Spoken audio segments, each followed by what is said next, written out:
A atração a seguir é recomendada para todas as idades.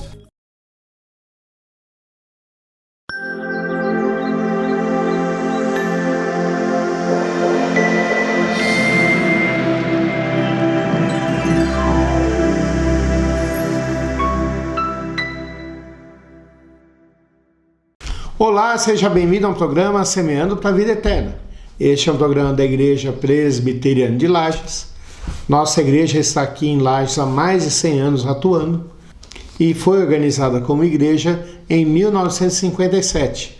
Então nós estamos aí vamos completar esse ano 68 anos atuando como igreja independente aqui em Lages. Qual que é a nossa prioridade? Estudar a palavra de Deus. Estudar a Bíblia. Nós entendemos que a Bíblia é a palavra de Deus. É onde Deus registrou, usou homens para registrar quem Ele é, a sua vontade e o que Ele quer de nós. Então nós estudamos a palavra de Deus para conhecermos mais a Deus, conhecermos mais a Jesus, conhecermos mais quem nós somos. Então a nossa prioridade é essa. E responder às questões atuais desse mundo, porque há muitas coisas que não fazem sentido. Se você gosta de ler, se você gosta de ver no YouTube, você tem visto vários filósofos brasileiros conhecidos, porque há muitos que não são conhecidos, como o Pondé, como o Clóvis de Barros Filho, falando que esse mundo aqui, nossa sociedade está doente. O Cortella também fala sobre isso. E eles dizem que nós temos perguntas que nós não conseguimos responder. Mas a Bíblia tem essas respostas. E essa é um dos propósitos da Igreja Presbiteriana de Lages. Ajudar você a ter respostas para essas perguntas que a filosofia, que o conhecimento, que o pensamento humano não consegue responder. Nós queremos te ajudar e queremos mostrar que Deus tem a resposta para isso. Onde fica a Igreja Presbiteriana de Lages? Fica na rua Fauci Souza, número 353, no centro de Lages. Fica do lado do Cieja, em frente do Quero Café. É um prédio histórico, uma igreja que atua aqui há muito tempo e que até o nosso prédio é tombado historicamente. Então você é convidado para estar conosco. Domingo, 9 horas da manhã, um culto com a escola dominical às 10 horas. E também de noite, às 19 horas, quando nós nos reunimos para cultuar a Deus. Eu queria orar antes de nós lermos a palavra de Deus. Senhor, nosso Deus e Pai, nós queremos te agradecer porque podemos parar um momento do dia para ouvirmos a Tua vontade, para buscarmos a Ti e juntos, Senhor Deus, te colocarmos nossas vidas diante de Ti e dizemos que dependemos de Ti, Pai. Abençoa-nos nesse momento, fala ao nosso coração, é a nossa oração em nome de Jesus Cristo. Amém. Eu queria ler com você Mateus capítulo 6, versículo 1 e depois os versículos 5 ao 8. Diz assim a palavra de Deus: Guardai-vos de exercer a vossa justiça diante dos homens, com o fim de ser vistos por eles. Doutra sorte não tereis galardão junto de vosso Pai Celeste. Versículo 5 ao 8. E quando orardes, não sereis como os hipócritas, porque gostam de orar em pé, nas sinagogas e nos cantos das praças, para serem vistos os homens. Em verdade vos digo, que eles já receberam a recompensa. Tu, porém, quando orares, entra no teu quarto, e fechada a porta, orarás a teu Pai, que está em secreto, e teu Pai, que vem em secreto, te recompensará. E orando, não useis de vãs repetições como os gentios, porque presumem que pelo seu muito falar serão ouvidos. Não vos assemelheis, pois, a eles, porque Deus, o vosso Pai, sabe de que tendes necessidade, antes que lhe peçais. Quando a gente pensa em exercício espiritual, nós pensamos em orar, pensamos em buscar a Deus. E oração nada mais é do que você buscar a Deus, se colocar diante dele, reconhecer a grandeza dele, reconhecer que você depende dele. Nós ensinamos para as crianças que oração nada mais é do que uma conversa com Deus. E nós vamos aprendendo a conversar. Eu lá em casa tenho um filho de quase 2 anos. E eu tinha uma preocupação quando ele era pequeno. Eu via algumas crianças falando com até mais novas do que ele. E eu comecei a perceber que ele, naquele momento, ele não falava muito. E fiquei preocupado. Até orei a Deus e pedi a Deus para destravar a fala dele. E hoje em dia ele fala tudo, conversa de tudo, comunica-se tudo. E uma das alegrias dele é falar assim: eu quero conversar com a mamãe e com o papai. Eu quero conversar. Quando não, ele vira e fala assim: eu quero conversar com o vovô e com a vovó. Conversar é uma das coisas que a gente aprende logo quando nós somos na primeira idade nossa. Até os 3 anos, quase todas as crianças falam. Uns falam mais, outros falam menos, mas todos falam. E oração é uma conversa com Deus. Não há nenhuma religião que não fale sobre oração. Algumas falam sobre meditação, que substitui a palavra oração e substitui a fala. Mas a ideia mesma é de você buscar a Deus através da meditação. Aqui Jesus Cristo está respondendo a uma pergunta dos seus discípulos. Porque em Lucas, que registra também a oração do Pai Nosso e relata também o Sermão do Monte, os discípulos perguntam para Jesus e falam: o Senhor não vai nos ensinar a orar? Porque nós não sabemos orar. E nesses 32 anos que eu tenho de caminhada dentro do ministério pastoral, desde quando eu fui para o seminário até agora, uma das coisas que me intrigam e que eu vejo é que muitas pessoas, mesmo já antigas na fé, viram e falam assim: eu não sei orar. E isso me chama a atenção porque a oração que para uns é tão simples, esse ato de conversar com Deus, para outros se torna algo tão complicado. E Jesus Cristo aqui vai corrigir isso. Porque eu li o versículo 1 do capítulo 6 de Mateus. Porque esse princípio que está ali no versículo 1 é aplicado também na oração. No programa anterior nós vimos aqui que a nossa espiritualidade deve ser exercida entre nós e Deus. E daí esse princípio foi aplicado sobre você ajudar alguém que é necessitado. Pois ajudar alguém necessitado é um ato que você demonstra o amor de Deus para com aquela pessoa. Mas agora, colocando aqui, Jesus Cristo vai aplicar esse conceito também na oração. E no versículo 5 ele explica isso e mostra isso para a gente. Há muitas pessoas que faziam do momento de orar e do ato de orar o show deles. Era comum pessoas em Israel e em Jerusalém, na hora que fossem orar, irem para o meio da praça, começarem a falar bem alto, baterem no peito, para chamarem a atenção das pessoas que estão ao seu redor. O que acontece com isso e por que eu estou dizendo isso para nós agora aqui? Porque até hoje muitas pessoas querem fazer isso. Querem ser reconhecidos como pessoas que oram a Deus.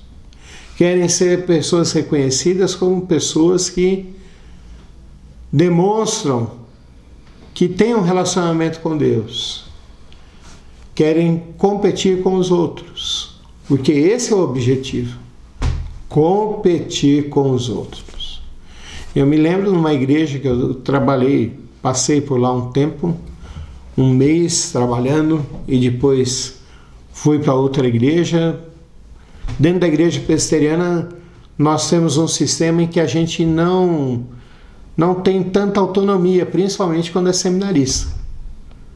Nós somos enviados de um lugar para o outro.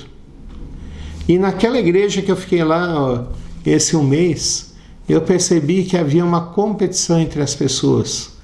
Para quem orava mais, para quem estava mais perto de Deus, para quem demonstrava ser mais espiritual. E eu vou dizer uma coisa para vocês, as pessoas daquela igreja que fizeram isso, muitas hoje em dia não estão nem na fé mais, nem amam mais a Deus, seguiram caminhos tortuosos, porque eles não entenderam o que é oração. Oração é muito mais que simplesmente você se exibir.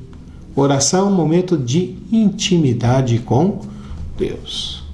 Pastor, intimidade com Deus? Sim. Intimidade com Deus. É isso que Jesus está dizendo aqui.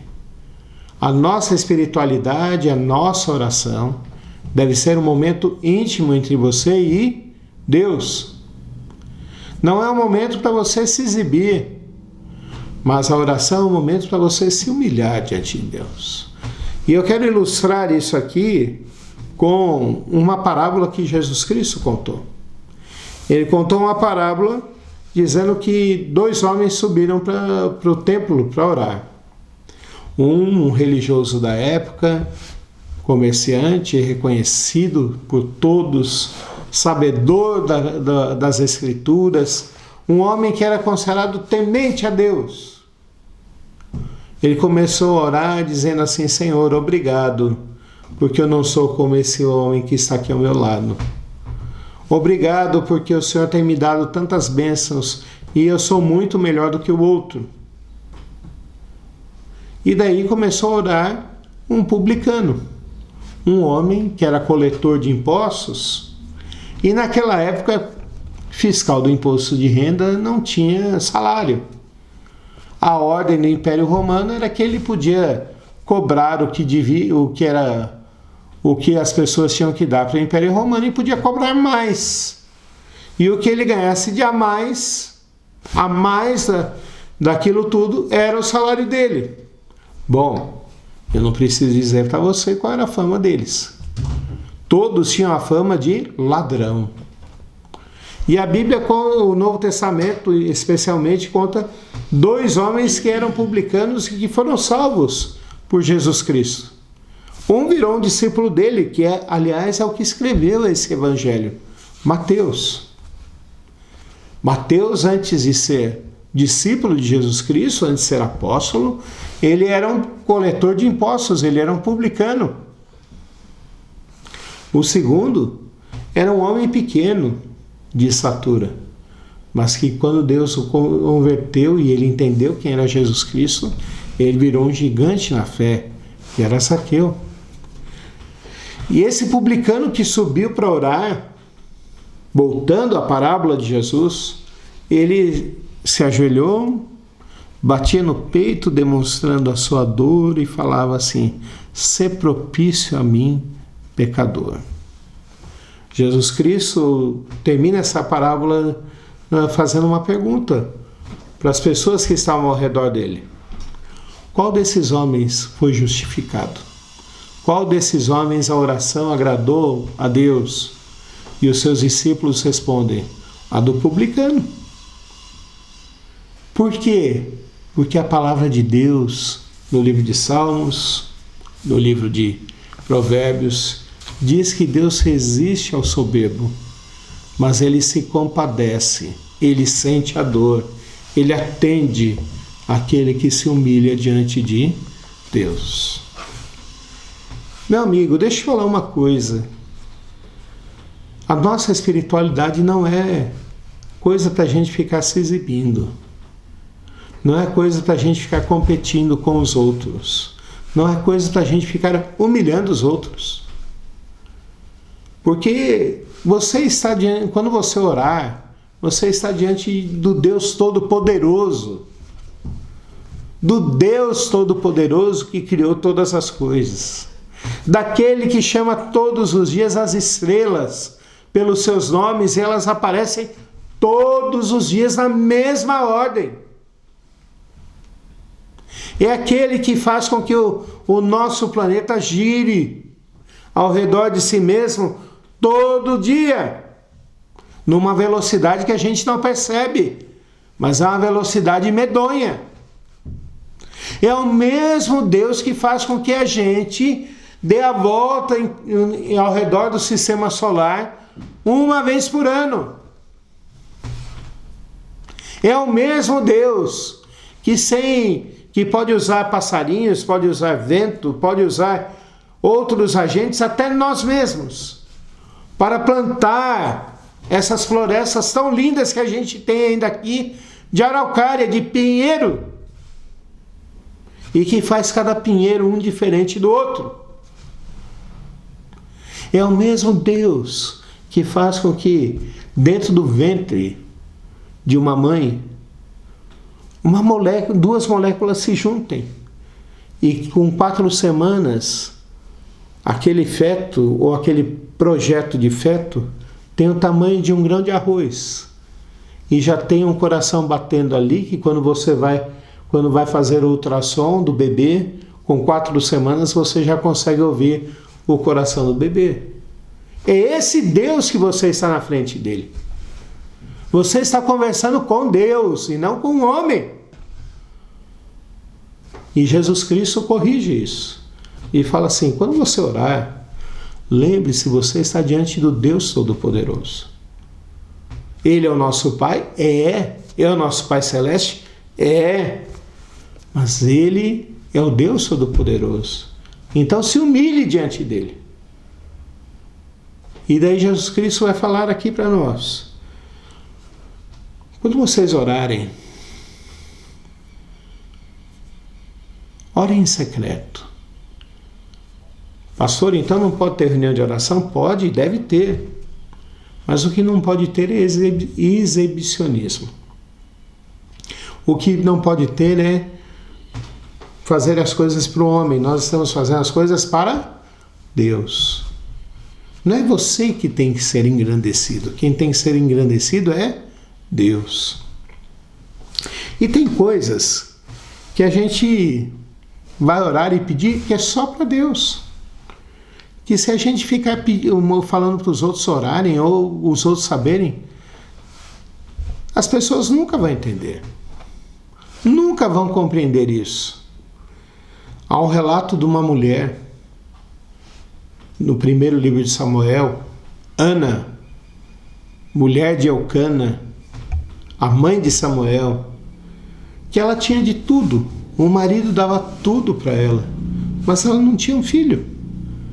E ela era uma mulher que se sentia amaldiçoada por causa disso. Porque na cabeça do Antigo Testamento, não ter filhos era maldição. E ela vai para o templo e começa a orar ali, e ora de tal maneira que Eli, que era o profeta da época, ao ver aquela mulher orando, fala assim: você está bêbada, 9 horas da manhã? E Ana fala assim: não, eu sou uma mulher atribulada de espírito, eu estou colocando meu coração diante de Deus. E Eli vira para ela assim: vá que Deus vai atender a tua oração. Foi o momento de Deus, foi o tempo de Deus. Ana teve Samuel, devolveu. Quando ela estava orando ali, ela fez uma promessa de que entregaria Samuel para servir ao Senhor. E ele, com 6 anos, 12 anos, foi servir lá no templo e virou um dos grandes profetas de Deus. Depois disso, Ana teve mais filhos. Foi abençoada por Deus com mais filhos. Mas tem orações e pedidos no nosso coração que têm que ser colocados somente diante de Deus. Porque as outras pessoas nunca vão entender isso. Jesus Cristo continua dizendo assim para nós, que nós não devemos usar de vãs repetições. Tem gente que pensa que na oração é só ela falar uma palavra ali, ou repetir uma ideia, uma frase, que tá bom. Na Bíblia, Deus é o Deus que racional também. Ele que nos deu inteligência, Ele que fez com que a gente pudesse pensar.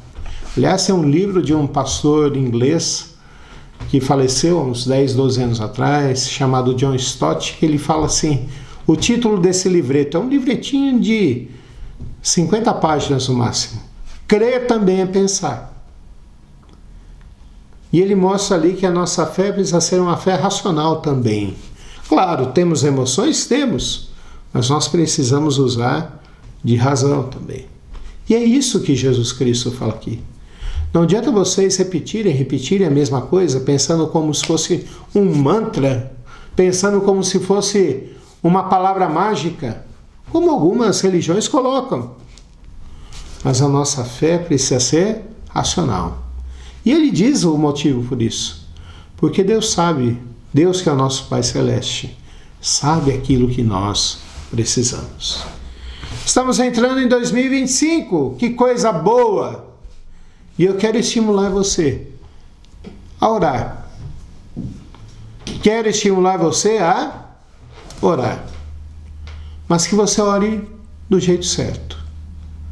Não para se exibir, não para ter o reconhecimento das pessoas, não para competir, não para que você seja reconhecido como uma pessoa que ora, que busca Deus, mas que você seja uma pessoa que exerce a sua espiritualidade corretamente, entendendo que você está diante do Deus Todo-Poderoso, conversando com Ele, e que você pode expor o seu coração, com humildade, com mansidão, porque Deus é bom, e Ele ouve a nossa oração. O salmista diz no Salmo 116, eu amo o Senhor porque Ele ouve a minha oração. Quem crê em Jesus Cristo, Hebreus diz que o véu que separava nós de Deus foi rasgado. E agora nós temos livre acesso até Deus. Como orar? Com humildade, usando o pensamento e crendo que Deus sabe também aquilo que nós precisamos. Vamos buscar a Deus juntos? Senhor nosso Deus e Pai, nós queremos Te agradecer por esse momento onde nós meditamos na Tua Palavra, Pai Santo. Que o Senhor faça com que nós possamos orar do jeito certo e exercer a nossa espiritualidade do jeito certo, Pai. Que o Senhor abençoe a cada família que está ouvindo, a cada pessoa que está ouvindo, abençoe a nossa cidade, nosso estado e o nosso país. É a nossa oração em nome de Jesus Cristo. Amém. Venha estar conosco na Igreja Presbiteriana de Lages. Você é nosso convidado. Fique com a programação da Nova Era TV.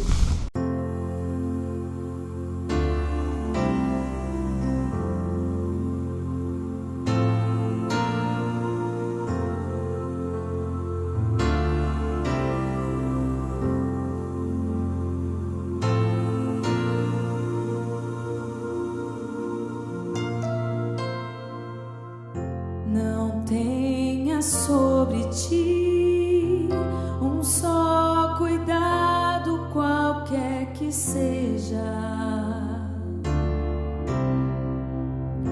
pois somente um seria muito para ti.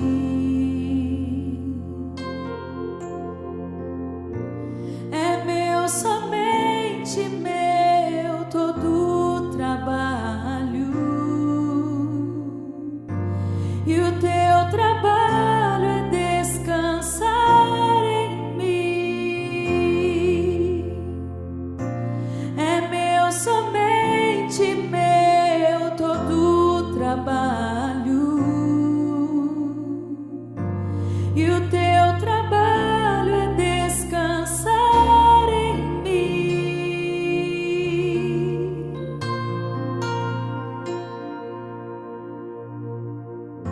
Não temas quando enfim tiveres que tomar decisão. Entrega tudo confia de todo coração.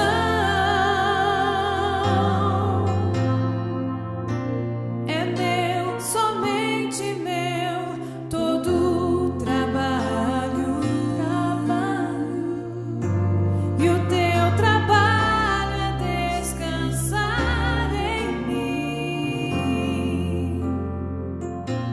É meu, somente meu, todo trabalho, e o teu trabalho é descansar em mim. É meu, somente meu, todo trabalho, e o teu trabalho é descansar em mim. É meu, somente